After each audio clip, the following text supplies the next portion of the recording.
दोस्तों नमस्कार। आज प्रस्तुत है मुंशी प्रेमचंद द्वारा रचित उनकी अंतिम कहानी कफन। इस कहानी में मुंशी प्रेमचंद ने हमारे समाज में व्याप्त गरीबों की दयनीय स्थिति का वर्णन किया है। झोपड़े के द्वार पर बाप और बेटा दोनों एक बुझे हुए अलाव के सामने चुपचाप बैठे हुए हैं और अंदर बेटे की जवान बीबी बुधिया प्रसव वेदना में पछाड़ खा रही थी। रह रहकर उसके मुंह से ऐसी दिल हिला देने वाली आवाज़ निकलती थी कि दोनों कलेजा थाम लेते थे। जाड़ों की रात थी, प्रकृति सन्नाटे में डूबी हुई, सारा गांव अंधकार में लय हो गया था। घीसू ने कहा, मालूम होता है बचेगी नहीं, सारा दिन दौड़ते हो गया, जा देख तो आ। माधव चिढ़कर बोला, मरना ही तो है, जल्दी मर क्यों नहीं जाती, देख कर क्या करूं। तू बड़ा बेदर्द है बे, साल भर जिसके साथ सुख चैन से रहा उसी के साथ इतनी बेवफाई। मुझसे तो उसका तड़पना और हाथ पांव पटकना नहीं देखा जाता। चमारों का कुनबा था और सारे गांव में बदनाम। घीसू एक दिन काम करता तो 3 दिन आराम करता। माधव इतना कामचोर था कि आधे घंटे काम करता तो घंटे भर चीलम पीता, इसलिए उन्हें कहीं मजदूरी नहीं मिलती थी। घर में मुट्ठी भर भी अनाज मौजूद हो तो उनके लिए काम करने की कसम थी। जब 2-4 फाके हो जाते तो घीसू पेड़ पर चढ़कर लकड़ियां तोड़ लाता और माधव बाजार से बेच लाता। और जब तक वह पैसे रहते दोनों इधर उधर मारे मारे फिरते। गांव में काम की कमी ना थी, किसानों का गांव था, मेहनती आदमी के लिए 50 काम थे, मगर इन दोनों को उसी वक्त बुलाते जब 2 आदमियों से एक का काम पाकर भी संतोष कर लेने के सिवा और कोई चारा ना होता। अगर दोनों साधु होते तो उन्हें संतोष और धैर्य के लिए संयम और नियम की बिल्कुल ज़रूरत ना होती। यह तो इनकी प्रकृति थी। विचित्र जीवन था इनका। घर में मिट्टी के 2-4 बर्तन के सिवा कोई संपत्ति नहीं। फटे चिथड़ों से अपनी नग्नता को ढाके हुए जिए जाते थे।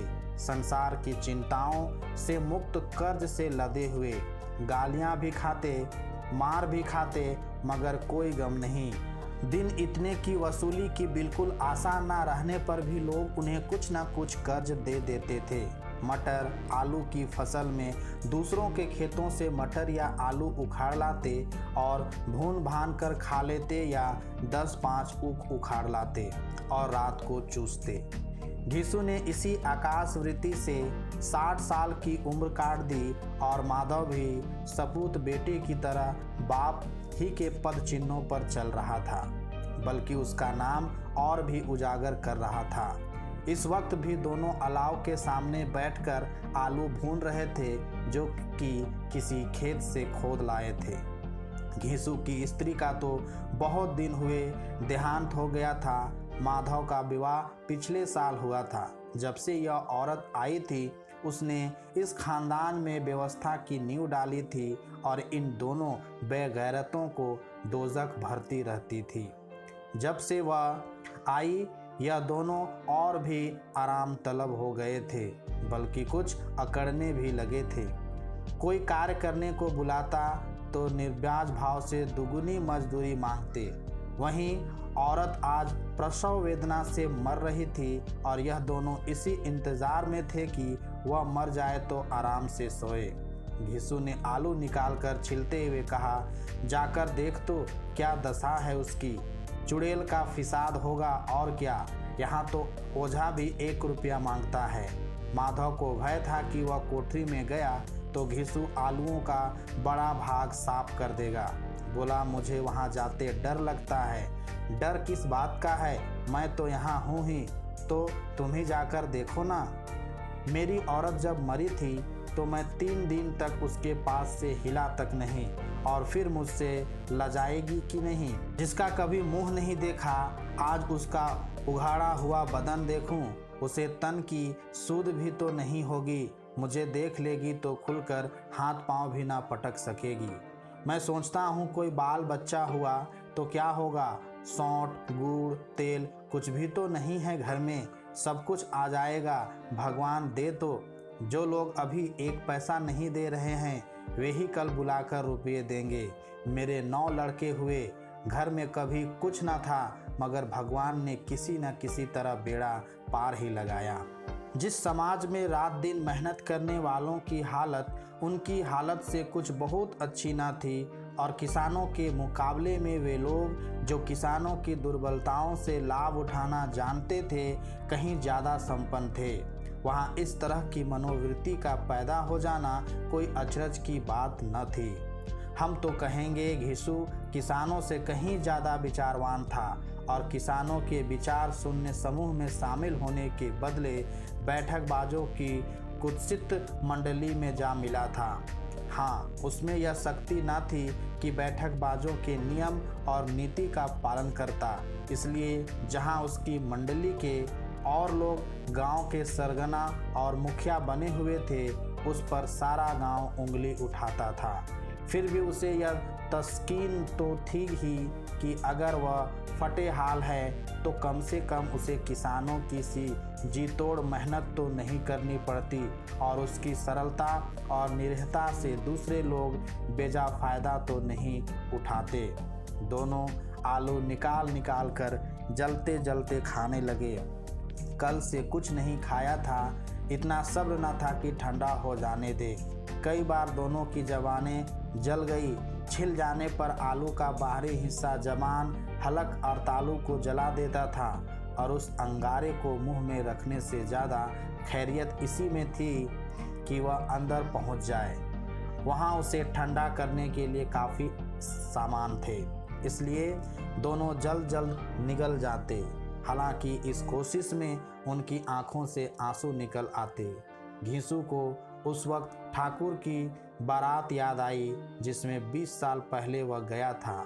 उस दावत में उसे जो तृप्ति मिली थी वह उसके जीवन में एक याद रखने लायक बात थी, और आज भी उसकी याद ताज़ा थी। बोला वह भोज नहीं भूलता। तब से फिर उस तरह का खाना और भरपेट नहीं मिला।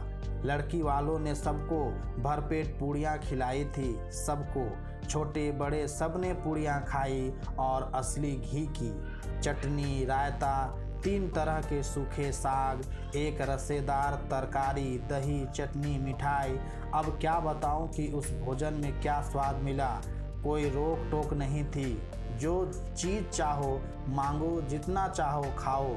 लोगों ने ऐसा खाया कि किसी से पानी ना पिया गया, मगर परोसने वाले हैं कि पत्तल में गर्म गर्म गोल गोल सुवासित कचौड़ियाँ डाल देते हैं। मना करते हैं कि नहीं चाहिए, पत्तल पर हाथ रोके हुए हैं, मगर वह है कि दिए जाते हैं। और जब सबने मुंह धो लिया तो पान इलायची भी मिली, मगर मुझे पान लेने की कहाँ सूझ थी। खड़ा हुआ ना जाता था। चटपट जाकर अपने कंबल पर लेट गया। ऐसा दिल दरियाव था वह ठाकुर। माधव ने इन पदार्थों का मन ही मन मजा लेते हुए कहा, अब हमें कोई ऐसा भोज नहीं खिलाता, अब कोई क्या खिलाएगा। वह ज़माना दूसरा था। अब तो सबको किफ़ायत सूझती है। शादी ब्याह में मत खर्च करो, क्रियाक्रम में मत खर्च करो। पूछो गरीबों का माल बटोर बटोर कर कहाँ रखोगे। बटोरने में तो कमी नहीं है, हाँ खर्च में किफ़ायत सूझती है। तुमने एक 20 पूरियाँ खाई होगी, 20 से ज़्यादा खाई थी। मैं 50 खा जाता, 50 से कम मैंने ना खाई होगी। अच्छा पका था।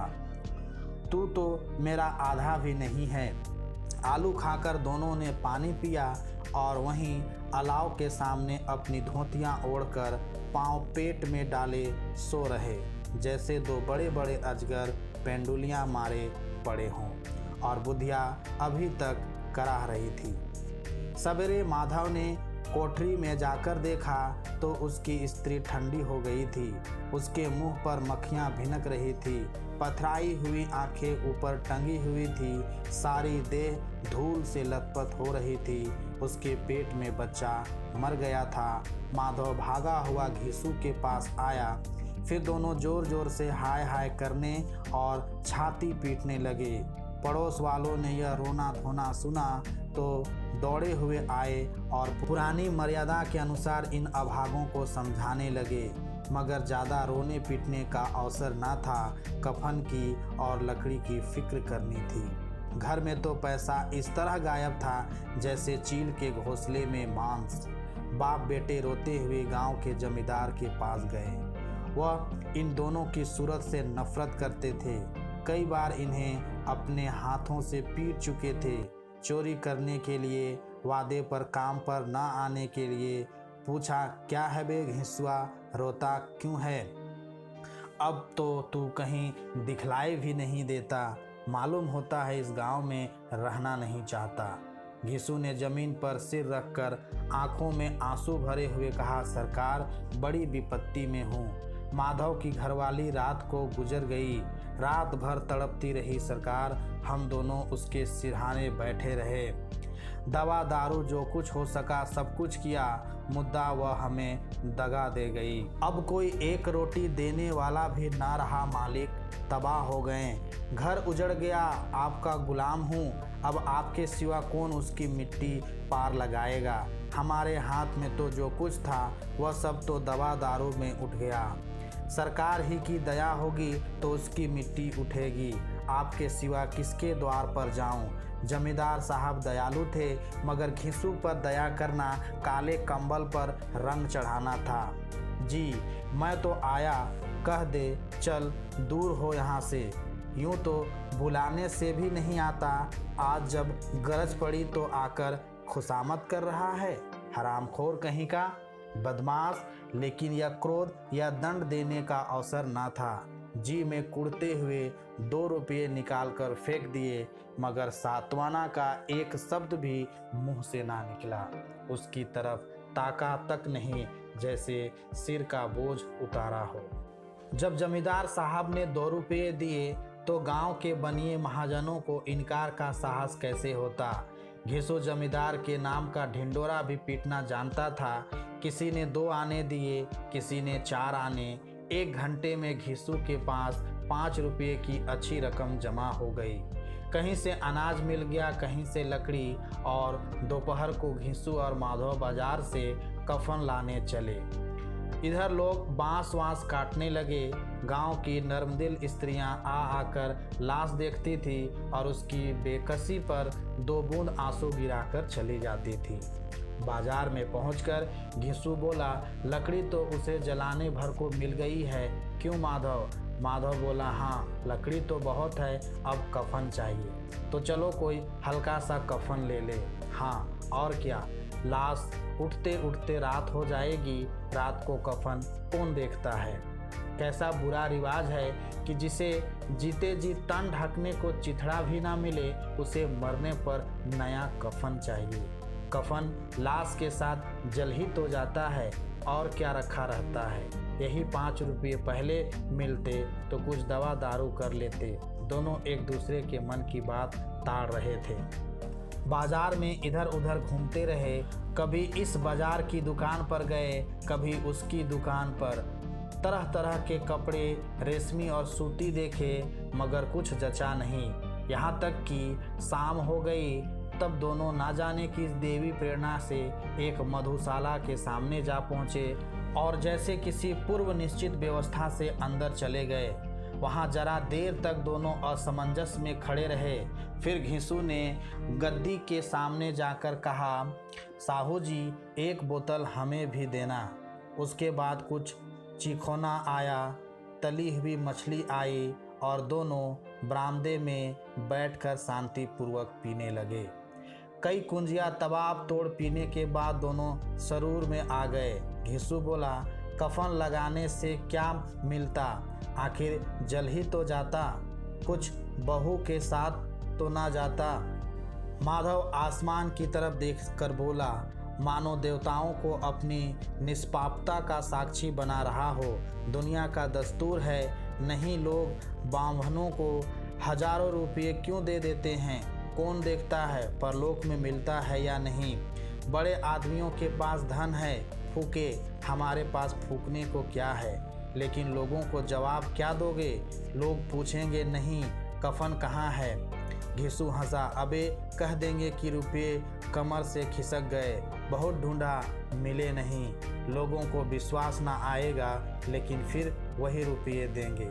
माधव भी हंसा इस अनअपेक्षित सौभाग्य पर, बोला बड़ी अच्छी थी बेचारी, मरी तो खूब खिला पिला कर आधी बोतल से ज़्यादा उड़ गई। घिसू ने 2 सेर पूड़ियाँ मंगाई, चटनी, अचार, कलेजियाँ। शराब खाने के सामने ही दुकान थी। माधव लपक कर 2 पत्तलों में सारे सामान ले आया। पूरा 1.5 रुपया खर्च हो गया, सिर्फ थोड़े से पैसे बचे रहे। दोनों इस वक्त इस शान में बैठे पूड़ियाँ खा रहे थे जैसे जंगल में कोई शेर अपना शिकार उड़ा रहा हो। न जवाबदेही का खौफ था, न बदनामी की फिक्र। इन सब भावनाओं को उन्होंने बहुत पहले ही जीत लिया था। घिसू दार्शनिक भाव से बोला, हमारी आत्मा प्रसन्न हो रही है तो क्या उसे पुनः ना होगा? माधव ने श्रद्धा से सिर झुकाकर तस्दीक की, जरूर से जरूर होगा। भगवान तुम अंतर्यामी हो, उसे बैकुंठ ले जाना। हम दोनों हृदय से आशीर्वाद दे रहे हैं। आज जो भोजन मिला वह कभी उम्र भर ना मिला था। एक क्षण के बाद माधव के मन में एक शंका जागी। बोला, क्यों दादा, हम लोग भी एक ना एक दिन वहाँ जाएंगे ही। घिसू ने इस भोले भाले सवाल का कुछ उत्तर ना दिया। वह परलोक की बातें सोचकर इस आनंद में बाधा न डालना चाहता था। जो वहाँ हम लोगों से पूछे कि तुमने हमें कफन क्यों नहीं दिया तो क्या कहोगे? कहेंगे तुम्हारा सिर। पूछेगी तो जरूर। तू कैसे जानता है कि उसे कफन ना मिलेगा? तू मुझे ऐसा गधा समझता है? 60 साल क्या दुनिया में घास खोदता रहा हूँ, उसको कफन मिलेगा और बहुत अच्छा मिलेगा। माधव को विश्वास ना आया। बोला, कौन देगा? रुपये तो तुमने चट कर दिए, वह तो मुझसे पूछेगी। उसकी मांग में तो सिंदूर मैंने डाला था, कौन देगा? बताते क्यों नहीं? वही लोग देंगे जिन्होंने अब की दिया है। हाँ, अब की रुपये हमारे हाथ ना आएंगे। ज्यों-ज्यों अंधेरा बढ़ता था और सितारों की चमक तेज होती थी, मधुशाला की रौनक भी बढ़ती जाती थी। कोई गाता था, कोई डिंग मारता था, कोई अपने संगी के गले लिपटा जाता था, कोई अपने दोस्त के मुंह में कुल्हड़ लगाए देता था। वहाँ के वातावरण में सुरूर था, हवा में नशा। कितने तो यहाँ आकर एक चुल्लू में मस्त हो जाते थे। शराब से ज़्यादा यहाँ की हवा उन पर नशा करती थी। जीवन की बाधाएं यहाँ खींच लाती थी और कुछ देर के लिए यह भूल जाते थे कि वे जीते हैं या मरते हैं, या ना जीते हैं ना मरते हैं। और यह दोनों बाप बेटे अब भी मज़े ले लेकर चुस्कियाँ ले रहे थे। सबकी निगाहें इनकी ओर जमी हुई थी। दोनों कितने भाग्य के बली हैं। पूरी बोतल बीच में है। भरपेट खाकर माधव ने बची हुई पूड़ियों का पत्तल उठाकर एक भिखारी को दे दिया, जो खड़ा इनकी ओर भूखी आंखों से देख रहा था और देने के गौरव, आनंद और उल्लास का अपने जीवन में पहली बार अनुभव किया। घिसू ने कहा, ले जा, खूब खा और आशीर्वाद दे। जिसकी कमाई है वह तो मर गई, मगर तेरा आशीर्वाद उसे जरूर पहुँचेगा। रोए रोए से आशीर्वाद दो, बड़ी गाढ़ी कमाई के पैसे हैं। माधव ने फिर आसमान की तरफ देखकर कहा, वह बैकुंठ में जाएगी दादा, बैकुंठ की रानी बनेगी। घिसू खड़ा हो गया और जैसे उल्लास की लहरों में तैरता हुआ बोला, हाँ बेटा, बैकुंठ में जाएगी। किसी को सताया नहीं, किसी को दबाया नहीं, मरते मरते हमारी ज़िंदगी की सबसे बड़ी लालसा पूरी कर गई। वह ना बैकुंठ जाएगी तो क्या ये मोटे मोटे लोग जाएंगे जो गरीबों को दोनों हाथों से लूटते हैं और अपने पाप को धोने के लिए गंगा में नहाते हैं और मंदिरों में जल चढ़ाते हैं। श्रद्धालुता का यह रंग तुरंत ही बदल गया। अस्थिरता नशे की खासियत है। दुख और निराशा का दौरा हुआ। माधव बोला, मगर दादा, बेचारी ने जिंदगी में बड़ा दुख भोगा, कितना दुख झेल कर मरी। वह आंखों पर हाथ रखकर रोने लगा, चीखे मार मार कर। घिसू ने समझाया, क्यों रोता है बेटा, खुश हो कि वह माया जाल से मुक्त हो गई, जंजाल से छूट गई। बड़ी भाग्यवान थी जो इतनी जल्द माया मोह के बंधन तोड़ दिए और दोनों खड़े होकर गाने लगे, ठगिनी क्यों नैना झमकावे ठगिनी। पियंकड़ों की आंखें इनकी ओर लगी हुई थी और यह दोनों अपने दिल में मस्त गाए जाते थे। फिर दोनों नाचने लगे, उछले भी, कूदे भी, गिरे भी, मटके भी, भाव भी बताए, अभिनय भी किए और आखिर नशे में मदमस्त होकर वहीं गिर पड़े।